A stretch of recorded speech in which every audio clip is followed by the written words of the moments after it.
Good morning all of you. आज हम पढ़ेंगे पाठ 8वां, सत्रियाँ और बिहू नृत्य।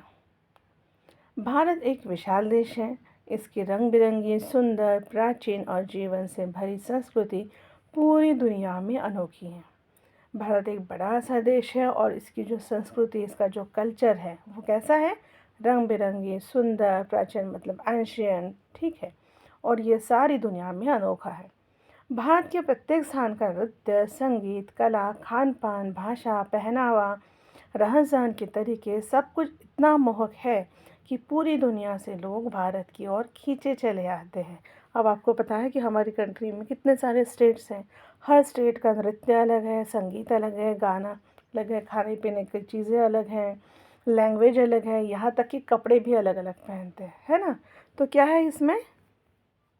यस, हर चीज़ में विविधता है। इसीलिए बाहर के जो लोग हैं वो क्या होता है, वो बाहर के लोग भारत से अट्रैक्ट होते हैं और यहाँ पर ये सारी चीज़ें, यहाँ का कल्चर सीखने के लिए आते हैं। इस पाठ में भी एक परिवार एक दूसरे देश से भारत में आया है। आइए पढ़ते हैं कि वे कौन है, भारत में कहाँ से आए हैं और क्यों आए हैं। एंजेला लंदन के जाने माने इलाके केजिंगटन में रहती थी। उसका स्कूल घर से दूर नहीं था।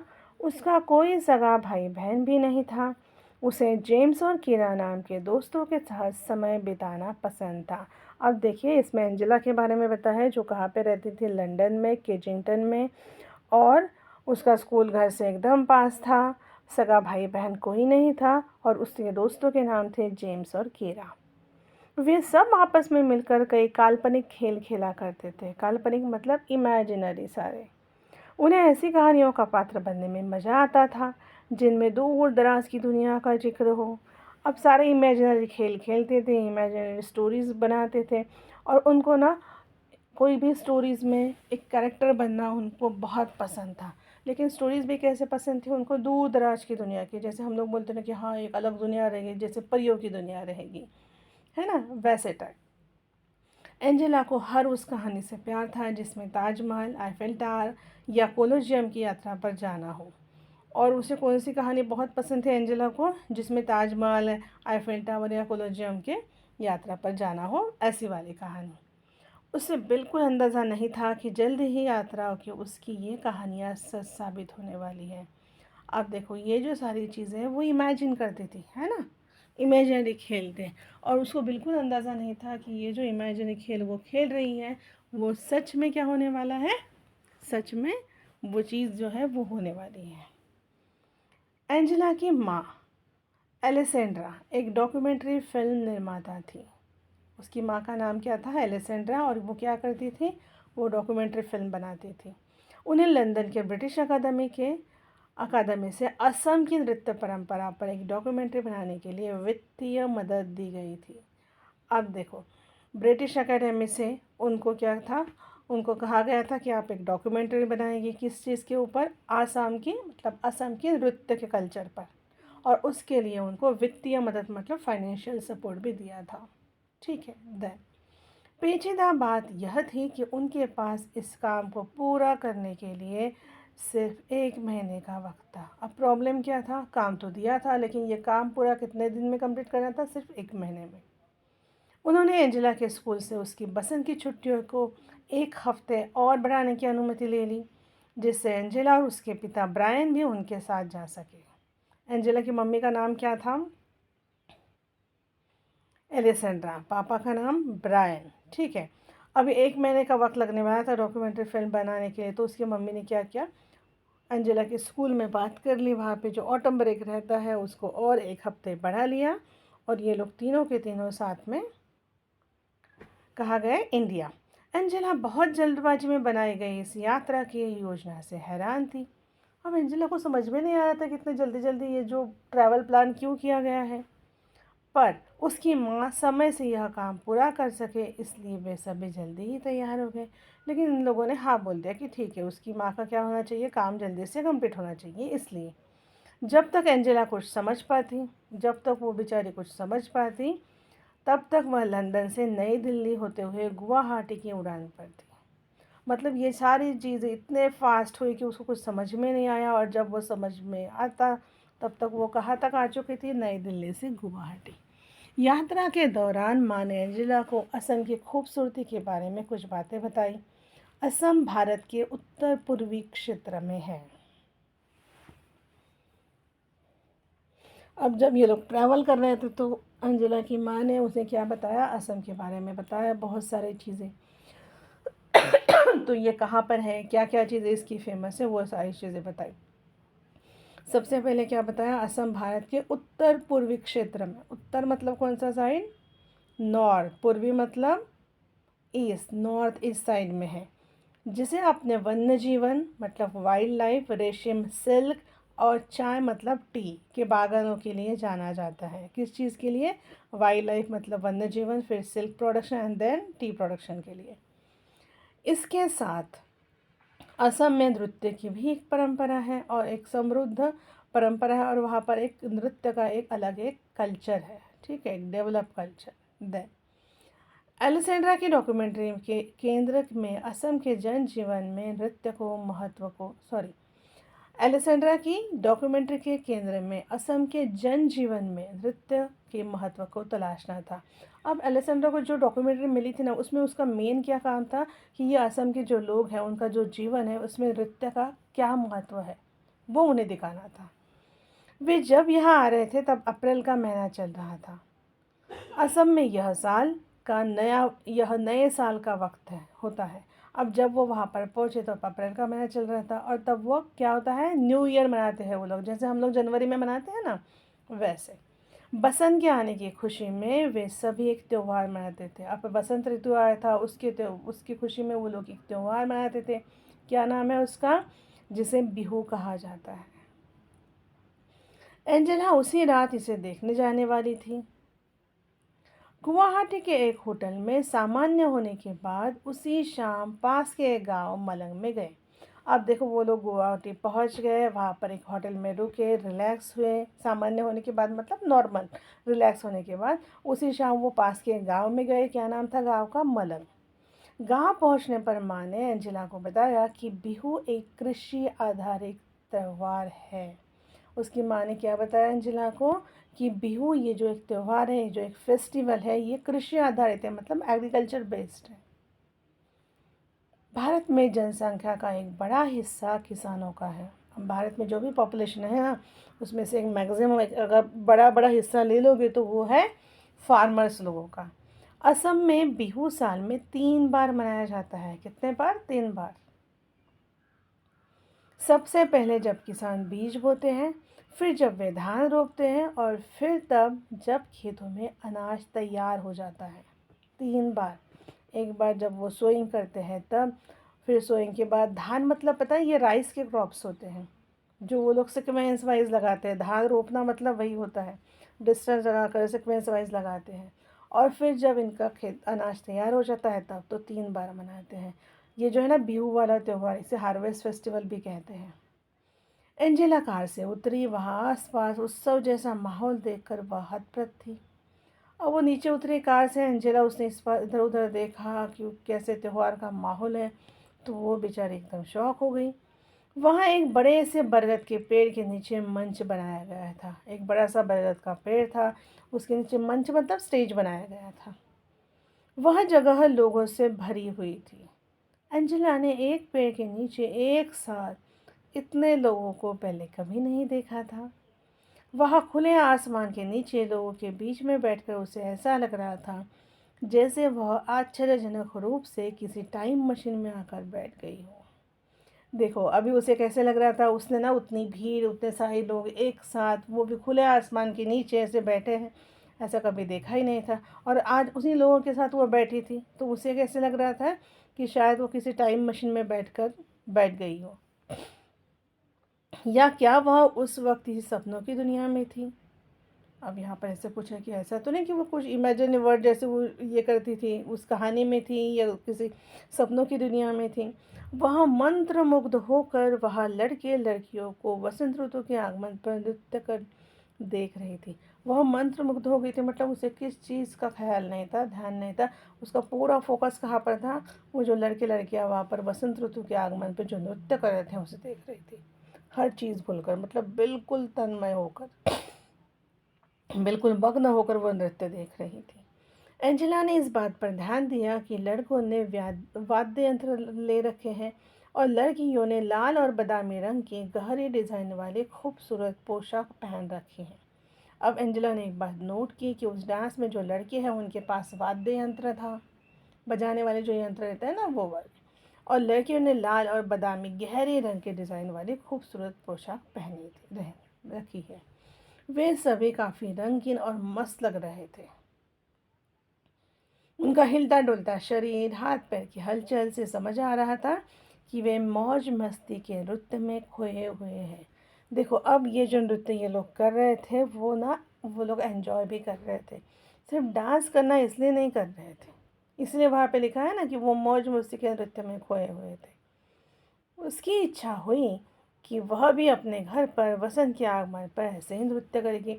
अब ये जो नृत्य देखकर एंजेला की भी इच्छा हुई कि जब वसंत का आगमन होगा तो मैं भी ऐसे नृत्य करूँगी। देखो, इस पिक्चर में वो डांस दिखाया है।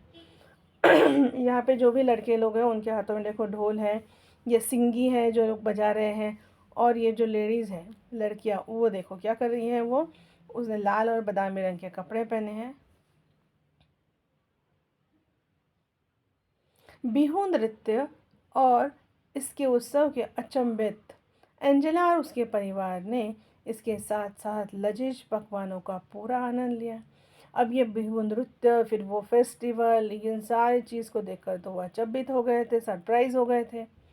ठीक है, और उनके साथ साथ उन्होंने लजीज मतलब एकदम टेस्टी पकवान का पूरा आनंद लिया। वहाँ पर जो अच्छा खाना बना था, पकवान बने थे, उसका भी उनको वो भी खाया, उसका भी आनंद लिया। जब वे वापस लौटे तब माँ ने एंजेला से पूछा कि उसे बिहू कैसे लगा। एंजेला के मन में कई तरह के विचार चल रहे थे। उसे अच्छा लगा कि इस उत्सव और नृत्य दोनों को बिहू कहा जाता है। फेस्टिवल, बिहू फेस्टिवल, नृत्य को क्या बोलते हैं? बिहू डांस। उसने माँ से पूछा कि क्या संगीत और नृत्य सिर्फ त्योहारों पर ही होते हैं। अब उसने अपने माँ को पूछा कि ये जो संगीत है, म्यूज़िक बजाते हैं, डांस, ये क्या सिर्फ फेस्टिवल के टाइम ही होता है? तब देखो माँ ने क्या कहा। माँ ने बताया, पूरी दुनिया की संस्कृतियों में लोग नृत्य और संगीत से अपनी भावना को व्यक्त करते हैं। देखो, ये जो नृत्य है और संगीत, पूरी दुनिया में जो भी कल्चर है, कल्चरल डांस, म्यूज़िक है, देन डांस है, इसमें क्या करते हैं लोग? अपनी भावना को, अपने इमोशंस को व्यक्त करते हैं, एक्सप्रेस करते हैं। खास तौर से भारत में बहुतायत ऐसा होता है।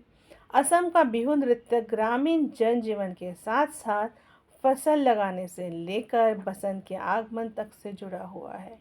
अब देखो, ये जब बिहू नृत्य है इसमें क्या क्या चीज़ें रहती है, वहाँ का जो ग्रामीण जीवन है उसके साथ, वहाँ से लेकर वो लोग जब फसल लगाते हैं, फिर फसल काटते हैं, फिर वसंत जब आता है फिर फसल काटते हैं, वो सारी चीज़ें हैं ना, वो सारी चीज़ें उस बिहू नृत्य में समझ में आती हैं हमें।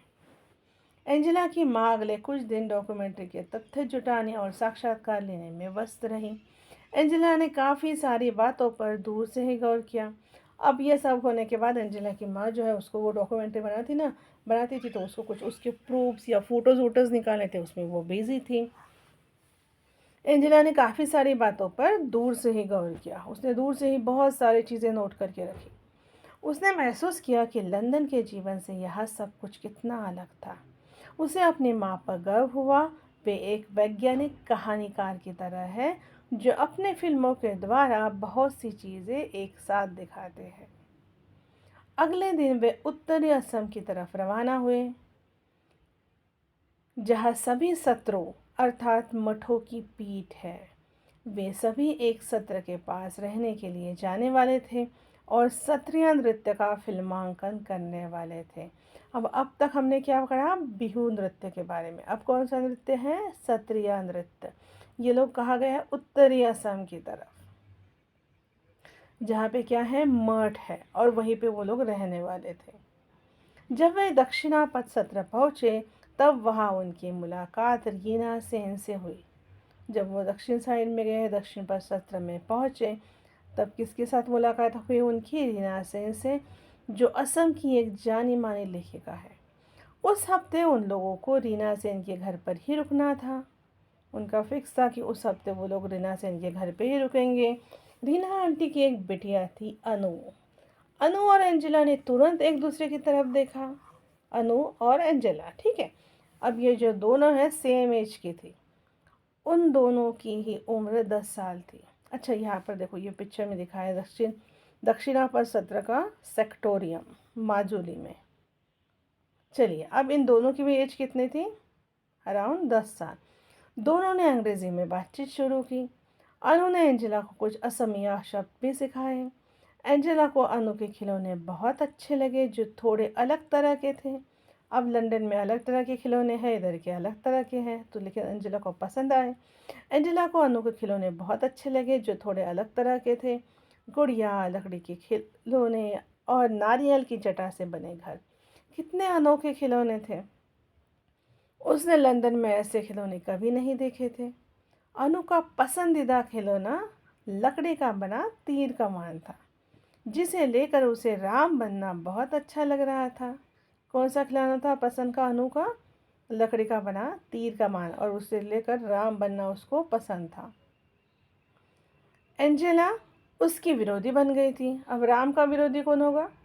रावण, करेक्ट। तो एंजेला बन गई थी उसकी विरोधी, मतलब शक्तिशाली रावण। वे एक साथ खेल रहे थे। उस कूद फांद और लड़ाई का कोई अंत नहीं था। देखो, दोनों भी सेम एज के थे, दोनों भी मस्त खेल रहे थे। एंजेला और अनु ने देखा कि एल्सेंड्रा ने वैष्णव मठ के सभागार में नृत्य कर रहे युवा साधुओं का फिल्मांकन किया। अब एंजेला और अनु ने देखा वहाँ पे जो वैष्णव मठ है, उनका जो सभा, मतलब उनका जो हॉल था, वहाँ पर जो नृत्य कर रहे थे युवा साधु, उनका फिल्मांकन किया, मतलब उनका वीडियो निकाला। एंजेला अच्छे से सोच रही थी कि क्या सत्रिया नृत्य सिर्फ लड़कों और पुरुषों के लिए है। देखो, ये जो डांस है ना, ऊपर दिखाया है पिक्चर में, ये देखो यहाँ पर। अब एंजेला सोच रही थी कि ये जो डांस है, ये क्या सिर्फ लड़के ही करते हैं, लड़कियों नहीं कर सकती हैं? एंजेला और अनु सोच रहे थे। अब ये दोनों भी लड़कियां सोच रही थी, काश वे भी इन युवा साधुओं की तरह गा सकते, नृत्य कर सकते और छद्म युद्ध लड़ सकते। अब उन्हें लगा कि काश हम लोग भी लड़के होते तो इनके जैसे क्या कर सकते, गा सकते, नृत्य कर सकते और वो ढोल बजा सकते। माँ ने एंजेला को बताया कि 20वीं शताब्दी में मध्य में कुछ साधु मठों से बाहर आकर पुरुषों और महिलाओं को सत्रिया नृत्य दिखाने लगे। शुरू में ऐसे साधुओं को मठों से निकाल दिया गया था, लेकिन आधुनिक दौर में महिला सत्रिया कलाकारों के लिए मंच पर नृत्य करना आम बात हो गई थी। उस रात माँ महिला सत्रिया नृत्यांगनाओं का फिल्मांकन करने वाली थी। अब यहाँ पर एंजेला की माँ ने उसे बताया कि 20वीं शताब्दी में क्या हुआ था कि कुछ साधु मठों से बाहर आकर पुरुष और महिला को सत्रिया नृत्य दिखाए लगे थे। तो कुछ कुछ साधुओं ने उन लोगों को क्या कर दिया, मठों से निकाल लिया था। लेकिन फिर वो ये सारी बातें कब की हैं? 20वीं शताब्दी की। लेकिन उसके बाद, ठीक है, उसके बाद क्या हुआ कि महिलाएं लोग भी सत्रिया कलाकार बनी और वो भी स्टेज पर डांस करने लगी। अब उसी रात उसकी मम्मा को क्या करना था, उन नृत्यांगनाओं का पर फिल्मांकन करना था, मतलब उनका भी वीडियो बनाना था उनको। एंजेला बहुत उत्साहित थी। उसने रीना आंटी से आग्रह किया कि वे अनु को भी सत्रिया नृत्य में महिला नृत्य को देखने के लिए साथ आने दें। आंटी ने स्वीकृति दे दी। उस रात अनु और एंजेला सत्रिया नृत्य देखने गए, जिसमें भगवान विष्णु के 2 द्वारपालों जय विजय की कहानी थी। अब देखो, एंजेला को जाना था वो सत्रिया नृत्य देखने के लिए, महिला नृत्य, तो उसने वो जो ये है रीना आंटी से रिक्वेस्ट की कि उसके साथ अनु को भी आने दिया करे। तो वो फिर उसकी माँ ने हाँ बोल दिया। तो अनु और एंजेला नृत्य देखने गए। उसमें उस नृत्य में किसकी कहानी थी? भगवान विष्णु के 2 द्वारपाल, जिनका नाम था जय और विजय। पर्दा उठा और एंजेला ने देखा कि सफ़ेद पगड़ीनुमा टोपी में 2 महिलाएं नृत्य और नाटक की शैली में कमाल का अभिनय कर रही है। जैसे पर्दा ऊपर उठा तो एंजेला ने देखा कि 2 महिलाएं पगड़ीनुमा टोपी पहनी थी सफ़ेद वाली उन्होंने, और क्या कर रही थी, नृत्य और नाटक, और बहुत अच्छा अभिनय कर रही थी, एक्टिंग कर रही थी। जैसे जैसे कहानी आगे बढ़ी, उन दोनों ने देखा कि किस तरह जय और विजय ने कई बड़े ऋषियों को भगवान विष्णु से मिलने नहीं दिया। आपको यह द्वारपाल समझ में आया? अभी जैसे भगवान विष्णु है ना, उनका जो कमरा जहाँ पर वो बैठे थे, उसका जो बड़ा सा दरवाज़ा था वो बाहर ये लोग जय और विजय खड़े रहते थे, उनका इसीलिए उन्हें कहा है द्वारपाल। तो कोई आता है तो पहले उनकी परमिशन लेनी पड़ती है, फिर वो अंदर छोड़ते थे। तो उसमें दिखाया गया कि ये जय और विजय ने क्या किया, बहुत से बड़े बड़े ऋषियों को अंदर नहीं जाने दिया, भगवान विष्णु से मिलने नहीं दिया, क्योंकि उस वक्त भगवान विष्णु क्या कर रहे थे, सो रहे थे। वे ऋषि नाराज हो गए, उन्होंने जय विजय को असुर बनने का श्राप दे दिया। अब आप लोगों ने सुना होगा ना पुरानी स्टोरीज में, ये ऋषि जब नाराज हो जाते हैं तो क्या करते हैं, श्राप दे देते हैं। तो उन्होंने श्राप दे दिया उनको, किस चीज़ का, कि तुम लोग असुर बन जाओगे। भगवान विष्णु की नींद जब टूटी तब उन्हें अपने द्वारपालों को बचाने के लिए आना पड़ा। अब भगवान विष्णु तो सो रहे थे, उनको कुछ पता नहीं, लेकिन जब उनकी नींद टूटी तब उन्हें क्या करना पड़ा, अपने द्वारपालों को बचाने के लिए आना पड़ा। और उन्होंने वचन दिया कि वे जय और विजय को मारकर उन्हें शाप से बचा लेंगे। बाद में जय और विजय दोबारा भगवान विष्णु के द्वारपाल बने। एंजेला को यह कहानी नाटकीय और दिलचस्प लगी, उसे बहुत अच्छी लगी ये वाली कहानी। क्षत्रिय महिला नृत्यांगनाओं ने जिस प्रकार की शक्ति, बल और आकर्षण प्रदर्शित किया वह अद्भुत था। एंजेला को लगा कि उन महिला कलाकारों की प्रस्तुति क्षत्रिय नृत्य करने वाले पुरुष कलाकारों से भी बेहतर थी, मतलब अच्छी थी। इसके बाद के दिनों में अनु और एंजेला के ख्यालों में बस क्षत्रिय नृत्य ही घूम रहा था। अब देखो ये जो नृत्य है ना, स्पेशली लेडीज़ वाला, इतना पसंद आया था इन दोनों लड़कियों को, तो उनके दिमाग में वही नृत्य घूम रहा था। उन दोनों ने स्वर्ग के द्वारपाल जय विजय की तरह हथियार और तलवार चलाते हुए नृत्य किया। एलिसेंड्रा बच्चों की इस उत्सुकता को समझ गई और वे उन्हें क्षत्रिय कलाकारों के होने वाले साक्षात्कार में साथ लेकर गए। एंजेला और अनु बहुत खुश थी। उन नृत्यांगनाओं के नाम प्रिया और रीता थे। अब देखो उसकी जो माँ है एंजेला की, उनको जाना था कुछ कलाकारों का क्या करने, इंटरव्यू लेने के लिए। और उन्होंने देखा इनकी जो बच्चियाँ एंजेला और अनु जो है, इनको बहुत इंटरेस्ट है उसमें, तो वो एंजेला और अनु दोनों को लेकर गई। तो वहाँ पे जो नृत्यांगनाएँ आई थी उनका नाम था प्रिया और रीता। वे लड़कियों को सत्रिया और बिहू की खूबसूरत मुद्राएं और बारीकियां सिखा रही थी। एंजेला अत्यधिक प्रसन्न थी। वापस लौटने के बाद भी वह चलने, खाना खाने और यहाँ तक कि खेलने के दौरान भी नृत्य करती रही। वापस लंदन जाने के बाद वह उन सभी रिकॉर्डिंग्स को देखती रही जो उसकी माँ ने रिकॉर्ड की थी। अब देखो एंजेला को वो सारी चीज़ें इतनी पसंद आई ना कि खाते उठते, इधर चलते उधर चलते, वो सिर्फ क्या करती थी, नृत्य कर रही थी। फिर लंदन जाने के बाद भी वो सारी रिकॉर्डिंग देखती थी जो उसकी माँ ने रिकॉर्ड की थी। पूरे उत्साह के साथ वह असम की समृद्ध नृत्य परंपरा को याद करते रहे। पूरे जोश के साथ वह असम का जो कल्चर है, नृत्य का कल्चर, परंपरा है, उसे क्या करती रही, वो याद करती रही। रंग बिरंगा सत्रिया और आनंदित करने वाला बिहू। माँ उसकी गहरी रुचि को समझ गई और उन्होंने पापा के साथ मिलकर एंजेला के लिए असमी नृत्य पर एक शानदार योजना तैयार की। अब एंजेला की माँ को समझ में आया था कि एंजेला को बहुत ज़्यादा इंटरेस्ट है उस डांस में, तो उन्होंने क्या किया, एंजेला की माँ और उसके पापा ने मिलकर एंजेला के लिए एक शानदार प्लान बनाया। एंजेला ने लंदन में अपनी कक्षा में स्वयं किए गए नृत्य की वीडियो रिकॉर्डिंग के साथ उसका प्रदर्शन किया।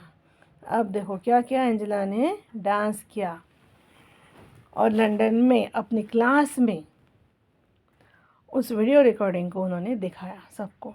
उसके सहपाठियों मतलब क्लासमेट और शिक्षकों को यह बहुत पसंद आया। एंजेला इस बात से बहुत रोमांचित थी कि वह असम के खूबसूरत नृत्यों की झलक उन सभी को दिखा पाई। अब एंजेला ने तो असम का नृत्य देखा था, खुद जाकर देखा था। अब उसे यह चीज़ बहुत अच्छी लगी कि उसने लंदन में भी अपने सहपाठी और शिक्षकों को भी असम के खूबसूरत नृत्यों की झलक दिखाई थी। उसे बहुत अच्छा लग रहा था। माँ को भी हर बार ऐसे ही अच्छा लगता होगा जब वे कोई फिल्म बनाती होगी।